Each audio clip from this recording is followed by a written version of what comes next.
নমস্কার। আজকের গল্পের আসরে এমন একজনের সঙ্গে আপনাদেরকে আলাপ করাবো, তার সঙ্গে গল্প করব।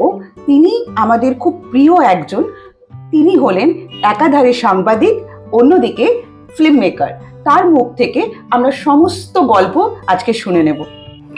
নমস্কার মালবিকা, আমি শান্তনু। প্রথমে তোমার সংস্থাকে এবং তোমাকে আমার আন্তরিক শুভেচ্ছা। অসাধারণ একটা প্রোগ্রাম তোমরা করো, আমি দেখেছি। এইভাবে এগিয়ে যাও, আমার সমস্ত রকম শুভকামনা তোমাদের সঙ্গে রয়েছে। Thank you শান্তনুদা।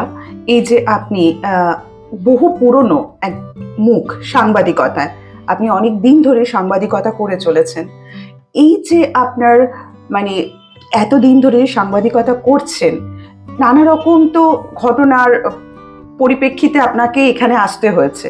আপনি যদি ছোট্ট করে আপনার জীবনের এই গল্পটা শোনান তাহলে খুব ভালো লাগবে আমাদের বা আমার দর্শকদের।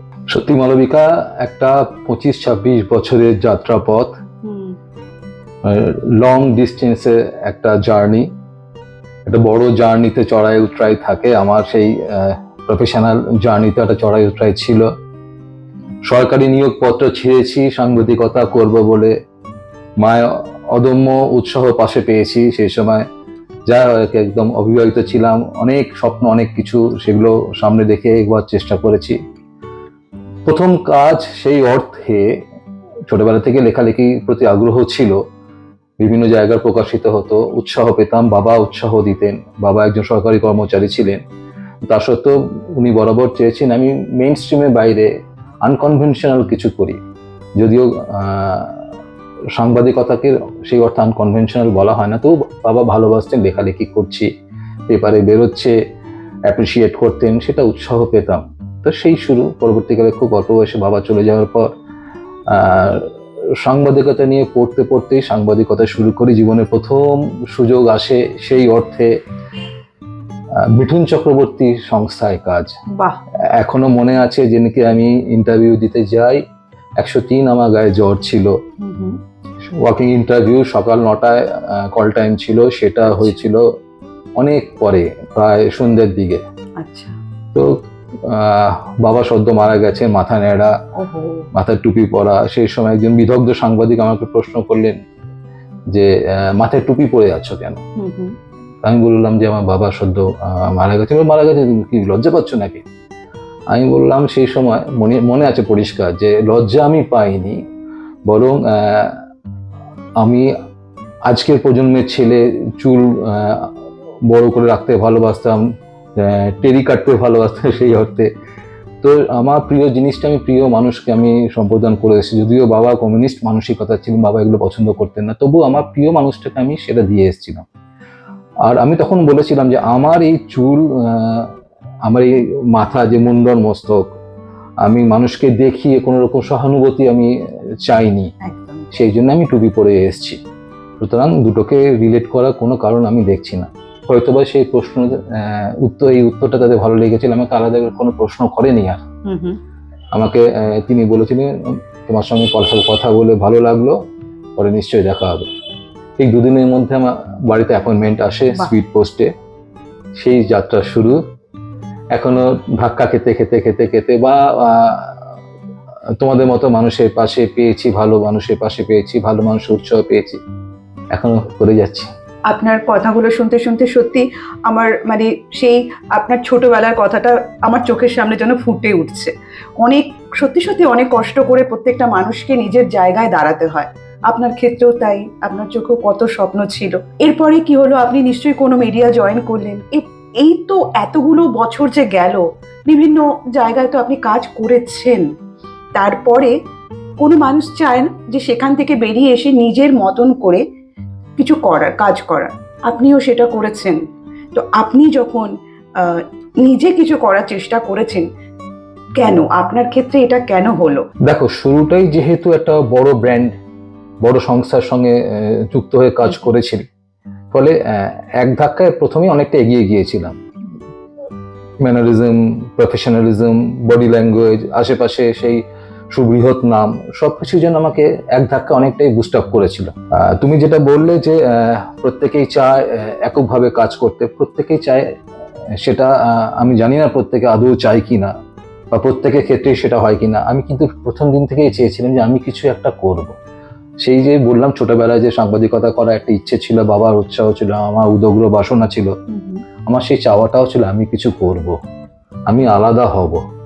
তো সেই জায়গা থেকে Cygnus, Mithun Chakraborty Cygnus first ব্রেকটা আমাকে দেয়, কাজ শুরু করি, মানে রমরমিয়ে কাজ করি, শুধু হার্ডকোর সাংবাদিকতা নয়, তার বাইরে মিঠুন চক্রবর্তীর একটা খুব মানে ড্রিম প্রজেক্ট ছিল যার নাম ছিল ভিআইপি।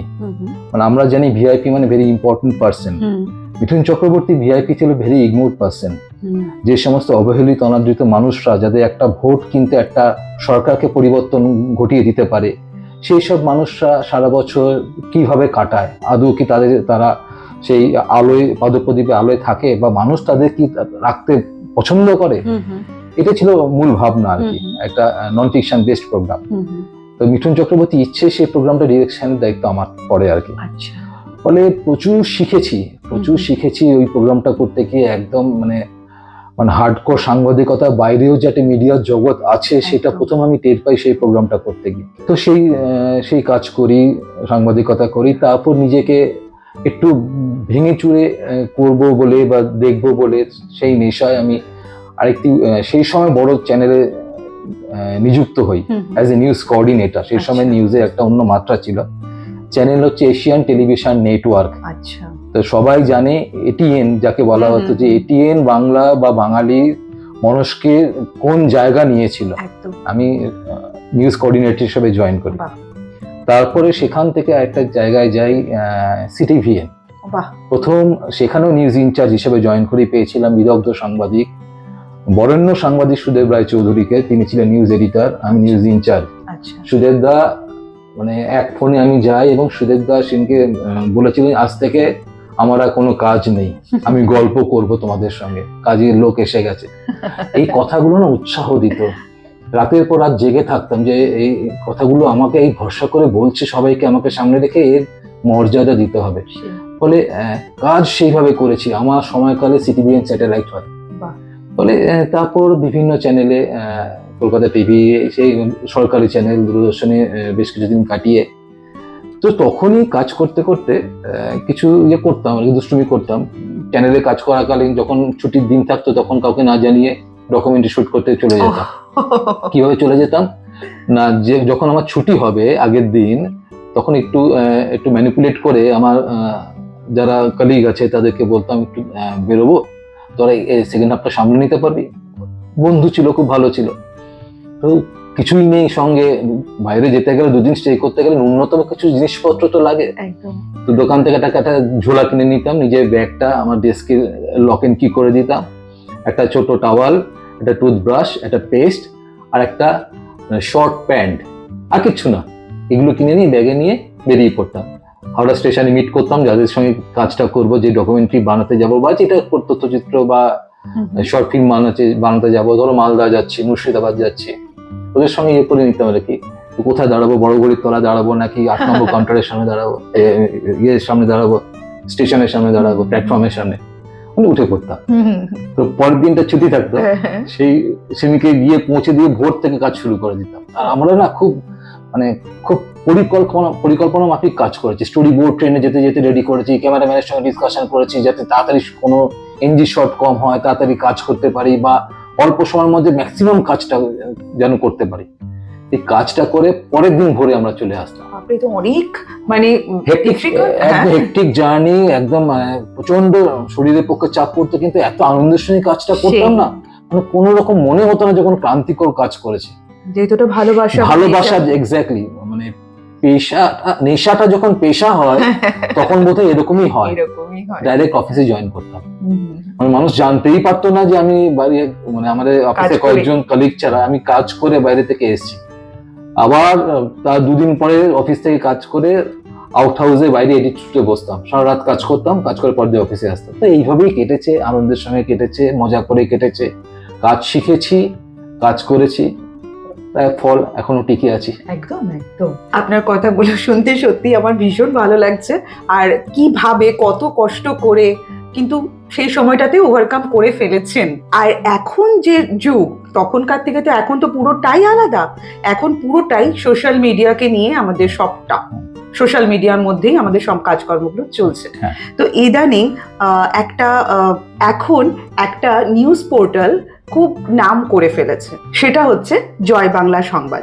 এই যে জয় বাংলা সংবাদ নিউজ পোর্টালটা রয়েছে, সেখানে আপনি হচ্ছেন এডিটর ইন চিফ। আপনি এই যে সমস্ত কিছু কাজকর্মগুলো রয়েছে, যে পরিকল্পনাগুলো, সেগুলো আপনি কিভাবে কি করছেন সেটা যদি একটু জানান। দেখো, জয় বাংলা সংবাদটা কিন্তু হঠাৎ করেই শুরু। কিভাবে শুরু না, সেই সময় আমি শিল্পমন্ত্রী নিউজ ইনচার্জ ছিলাম। তো একজন শিল্পমন্ত্রী, একজন ক্যাবিনেট মিনিস্টারের নিউজ ইনচার্জ মানে প্রচন্ড হেকটিক শিডিউল। সেই সকাল 9টায় বেরোনো, রাত্রি 12:30, 1টা 2টো বেজে যেত ফিরতে।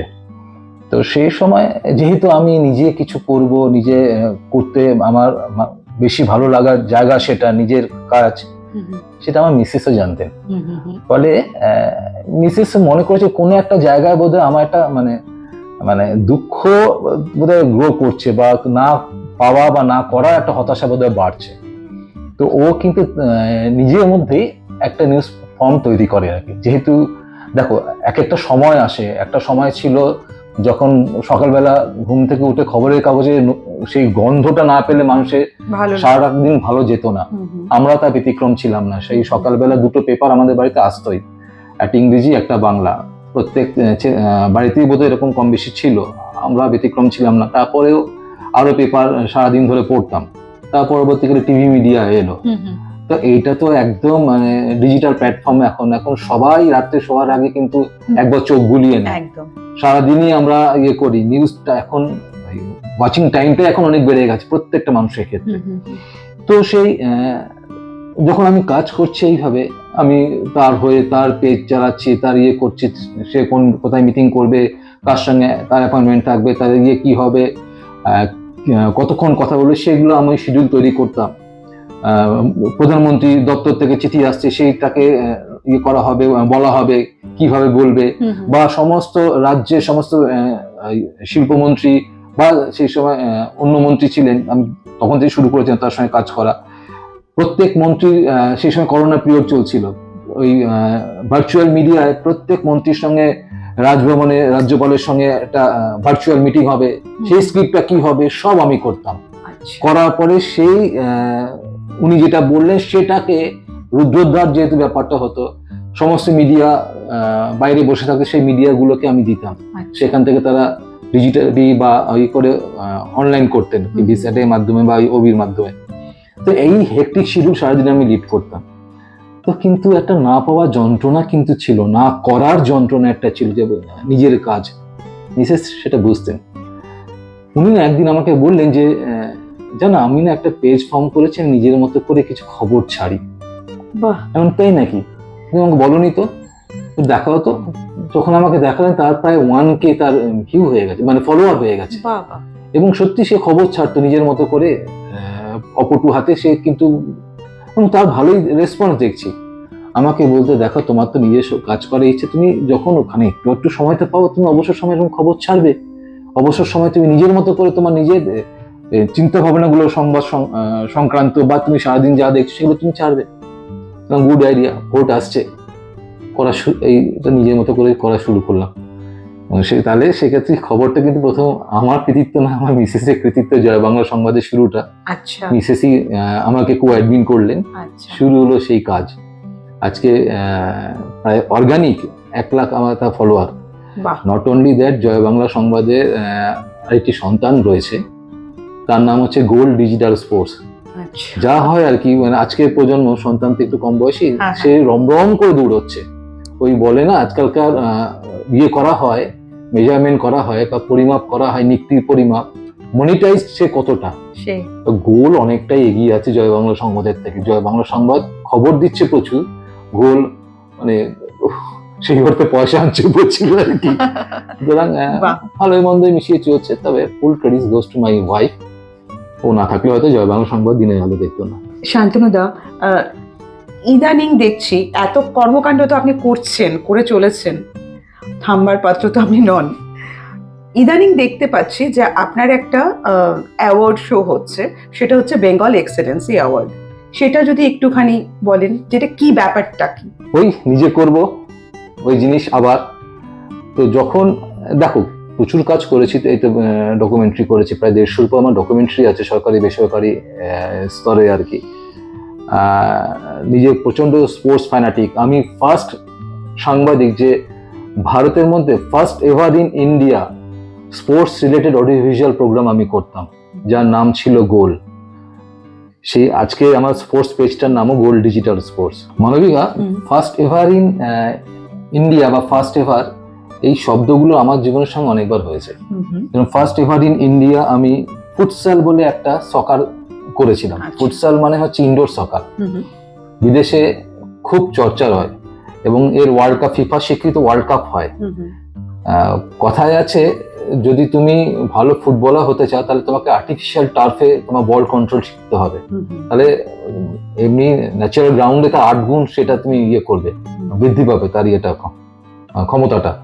তো সেই পেলের সময় থেকে বলে ফুটসাল খেলা হতো, ইনডোর সকার। আমাদের দেশে ফুটবল ফুটবল ফুটবল নিয়ে উন্মাদনা, ফুটবল দিয়ে, কিন্তু ফুটবলের উন্নয়নের জন্য অ্যাকচুয়ালি কি দরকার অতটা বোধহয় কেউ জানতো না। আমি আজ থেকে প্রায় 17-18 বছর আগে first ever in India futsal করেছিলাম এবং সেই সময় সুভাষ চক্রবর্তী বেঁচে ছিলেন। উনি আমাকে নেতাজি ইন্ডোর স্টেডিয়ামটা পরপর 2 বছর ফ্রিতে দিয়ে দিয়েছিলেন। প্রথমবার সুভাষ চক্রবর্তী দিয়েছিলেন, দ্বিতীয়বার কান্তিদা দিয়েছেন, সুভাষদা মারা যান আর কি। তো ফার্স্ট এভার ইন ইন্ডিয়া আমি ফুটবলে গ্লোরিয়াস পাস্ট, প্রেজেন্ট সিচুয়েশন আর ফিউচার প্ল্যানিং নিয়ে গোল নামে আমি একটা অডিও ভিজুয়াল প্রোগ্রাম শুরু করেছিলাম একটা চ্যানেলে। সেটা সেই স্বীকৃতিটা পেয়েছিলাম যে এরকম বিক্ষিপ্তভাবে অনেকেই করেছে, কিন্তু এরকম ধারাবাহিকভাবে বা 52টা এপিসোড ধরে ফুটবল নিয়ে এইভাবে কাজ করেন আমি করেছিলাম। ফলে এই প্যাশনটা আমার বরাবরই ছিল। তেমনি আজকে বেঙ্গল এক্সিলেন্সি অ্যাওয়ার্ডটা কিন্তু অনেকটাই সেরকম। দেখো এত বছর ধরে কাজ করেছি, এত মানুষের সঙ্গে মিশেছি, এত মানুষকে সামনে থেকে দেখেছি, এত মানুষের দ্বারা উদ্বুদ্ধ হয়েছি, এটা তো বৃথা যাবার নয়। তো এটা তো একটা করতে হবে, একটা খবর করলাম হয়ে গেল তা তো হতে পারে না। তো সেই মানুষগুলো না আমি তাদের সম্পর্কে আমি লিখে রাখতাম, মানুষ, তার নাম, তার পরিচয়, তিনি কোন আঙ্গিকে তার শ্রেষ্ঠত্ব বজায় রেখেছেন বা কেন তিনি সেই জায়গা বিলং করছে সেটা আমি লিখে রাখতাম। তো সেইটা করতে করতে আমার বেঙ্গল এক্সিলেন্সি অ্যাওয়ার্ডের ভাবনা। তো সারা বছর কাজ করার সুবাদে এই মানুষগুলোর জন্য কিছু করার তাগিদ একটা অনুভব করতাম। তো সেই বেঙ্গল এক্সিলেন্সি অ্যাওয়ার্ড শুরু করলাম ধর্মধর্ম অডিটোরিয়ামে বছর 3 আগে। হিউজ রেসপন্স পেলাম, প্রচুর মানুষজন এলেন, বিভিন্ন ক্ষেত্রে বিভিন্ন এরিনা মানুষজনকে এলেন, তাদেরকে আমি স্বীকৃতি দিলাম। আমার মতো চুনোপুটির থেকে তারা স্বীকৃতি নিয়ে তারা যার পরনাই আনন্দিত উৎফুল্লিত, সেটা আমাকে আরো বুস্ট আপ করলো।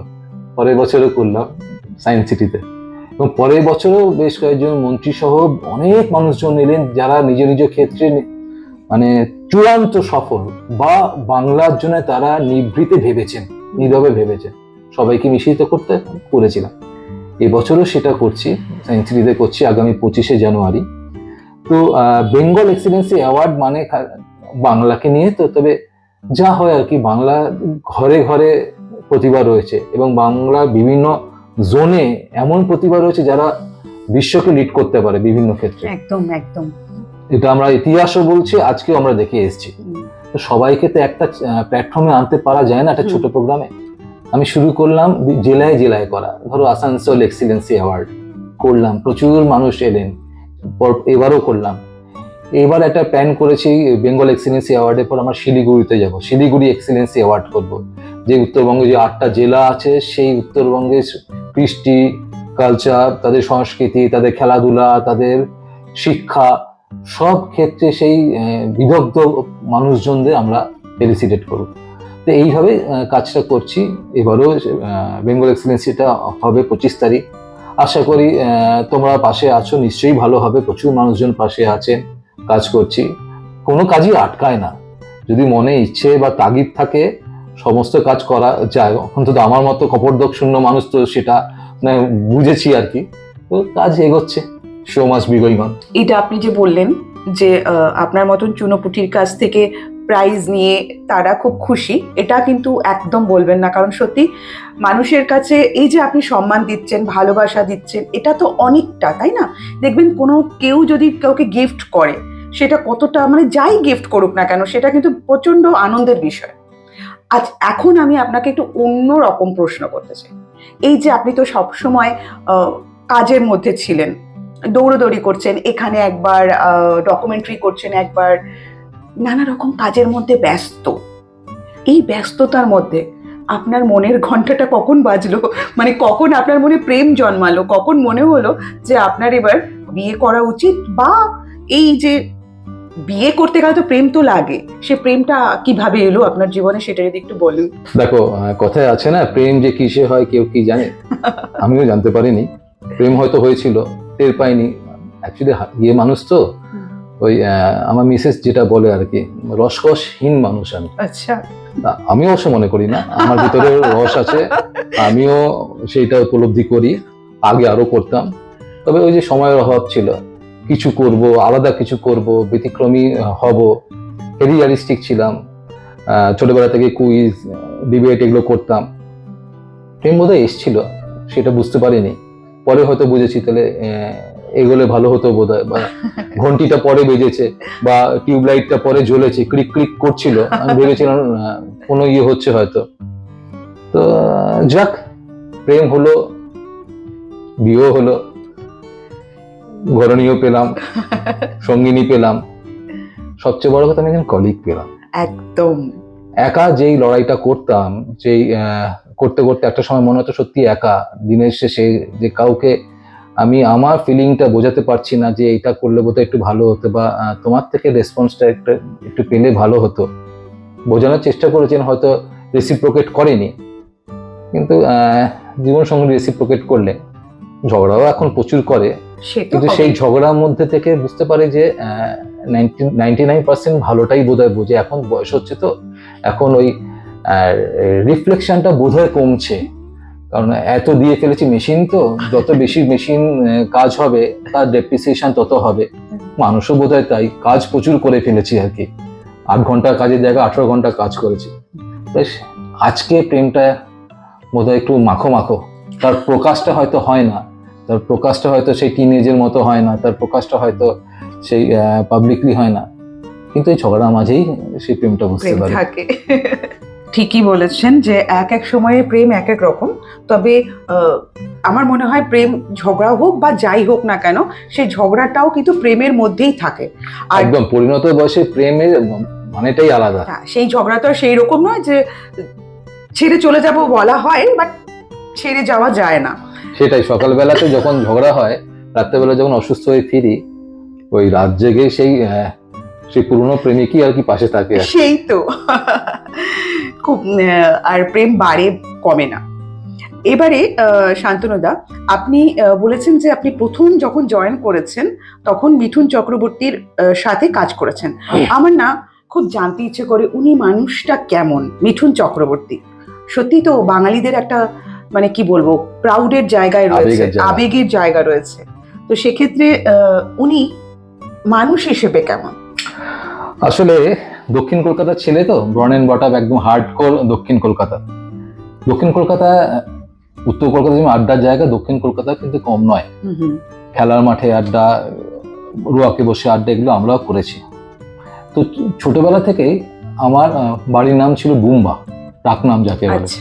ছোটবেলা থেকে সবাই জানতো বুম্বা দুটো মানুষের অন্ধভক্ত, এক হচ্ছে মারাদোনা, দুই হচ্ছে অমিতাভ বচ্চন। তো আমি অমিতাভ বচ্চনের সঙ্গে এখনো মনে আছে, মানে গলা ফাটিয়ে চিৎকার করতাম, কে বড়। বাঙালি, প্রত্যেকটা বাঙালি পাড়ায় এটা চায়ের দোকান হতো। উত্তম কুমার বড় না সৌমিত্র বড়, ইস্ট বেঙ্গল না মোহনবাগান, ব্রাজিল না আর্জেন্টিনা, এমনি অমিতাভ বচ্চন না মিঠুন চক্রবর্তী। একদম একদম একদম। কিন্তু আমাদের অদ্ভুতভাবে আমাদের পাড়াটা মিঠুন চক্রবর্তী কেন্দ্রিক ছিল, অমিতাভ বচ্চনের সংখ্যা খুব কম ছিল। আমি একাই মাতিয়ে দিতাম, মানে ওই ঝগড়া শেষে দেখা যেত আমরা বোধহয় 2 গোল এগিয়েছি, মানে জিততাম আর কি, 2 গোল বা 3 গোলে। সেটা একমাত্র আমার কৃতিত্ব ছিল, মানে অমিতাভের এত ডাই হার্ট ফ্যান ছিল। আচ্ছা। পরবর্তীকালে মিঠুন চক্রবর্তী কোম্পানিতে যখন জয়েন করলাম হার্ডকোর জার্নালিস্ট হিসেবে, তখন জানো মানে ধারণাটা না আমার একদম বদলে গেল। অমিতাভ বচ্চনের সাক্ষাৎকারের সুযোগ পেয়েছি, অমিতাভ বচ্চনকে সামনে থেকে দেখেছি। মিঠুন চক্রবর্তী পরবর্তীকালে কি পলিটিক্যাল তার পরিচয়, সেই জায়গা আমি যাচ্ছি না। মানুষ মিঠুন চক্রবর্তী আমার কাছে না একটা অন্য জায়গা বিলং করে আজও। দুটো ছোট্ট ইনসিডেন্ট বলি। প্রথম ঢুকেছি, বাবা মারা গেছে, সেই অর্থে মিডিয়া কি মানে আস্তে আস্তে শিখছি, কিন্তু মিডিয়া অনেক কিছু জানি না, অনেক কিছু বুঝি না। রাত্রিবেলা ঘুম আসতো না, আরে এরকম করলো, আরে এরকম এইভাবে ব্যবহার করছে, এটা এরকম হয় নাকি, কিন্তু সেটাই মিডিয়া স্বাভাবিকতা ছিল। আমাদের হতো কি, মানে সপ্তাহের শেষে একদিন মিঠুন চক্রবর্তী তখন গেস্ট হাউস ছিল সল্ট লেকের সম্ভবত বিডি ব্লক, তো সেখানে আমাদের যাওয়া হতো আর কি। তো সেখানে গিয়ে সারা সপ্তাহে কি আমাদের রিপোর্ট দিত, মানে মার্কশিট আমাদের একটা করতে হতো, আমরাই তৈরি করতাম, সেটা উনি দেখতেন আর কি। তো আমাকে বিভিন্ন প্রোগ্রামের দায়িত্ব দিয়েছে, আমি করছি, তখন ভিআইপিতে আমি পাইনি। তো এরকম আমার টার্ন এসছে, আমি একজন জুনিয়র সাংবাদিক, ওই মাথায় একটু একটু চুল গজিয়েছে, চুপ করে একটা কোনায় বসে আছি, কেউ মিঠুন চক্রবর্তী হাতলে বসে আছে, কেউ মিঠুন চক্রবর্তীর সামনে বসে মুড়ি খাচ্ছে। উনি তেলে ভাজা খেতে খুব ভালোবাসতেন, খেতেই ভালোবাসেন, খুব খেতে ভালোবাসতেন। সেই মনে আছে একটা স্ট্রাইপে জেলখানার মতো একটা হাফ শার্ট, একটা ওই কালারের প্যান্ট পরে বসে থাকতেন, পিছনে চুলটা খালি এমনি এমনি করতে, খুব সুন্দর দেখতে, দেখতে অসম্ভব ভালো, তেমনি লম্বা চড়া। তো যাই হোক, এবার আমার যখন টার্ন এলো, আমি বললাম যে স্যার আসলে, সঙ্গে সঙ্গে না আমাদের মানে তাকিয়ে বলেন, কি বললি? কিছু বলিনি স্যার। এই তো বললি, এই তো আবার বললি। আমি তো মানে ঘামতে শুরু করেছি, এসি চলছে, সবাই চারিদিকে ঘিরে রেখেছে, আর দেখি আশেপাশে সবাই মিটি হাসছে। স্যার আমি কিছু বলিনি, এই তো আবার বললি। স্যার বলেছি, কেন বললি? দাদা বল। মানে সেই গলার তো অনুকরণীয় ভঙ্গি, একদম সেই গলাটাকে চেপে এরকম, সে উনি আমাকে দাদা বলিয়ে ছাড়লেন। হ্যাঁ দাদা, বলে আমাকে আজ থেকে দাদা বলবি, নে এবার বল। বলে সেই ফার্স্ট ইমপ্রেশনটা, এই আমি বলছি দেখো হুশবাম, বলে সেইটা আমি রাত্রেবেলা যখন ফিরলাম, আমি বন্ধুদের সঙ্গে কখন শেয়ার করবো, তখন তো মোবাইলে অতটা আসেনি। ভোরবেলা উঠে সমস্ত বন্ধুদের কাছে চলে গেলাম, সবাই আমাকে বলো তুই নিজে অমিতাভ বচ্চন এত বড় ফ্যান, তুই মিঠুন চক্রবর্তী এত জয়গান গাইছিস।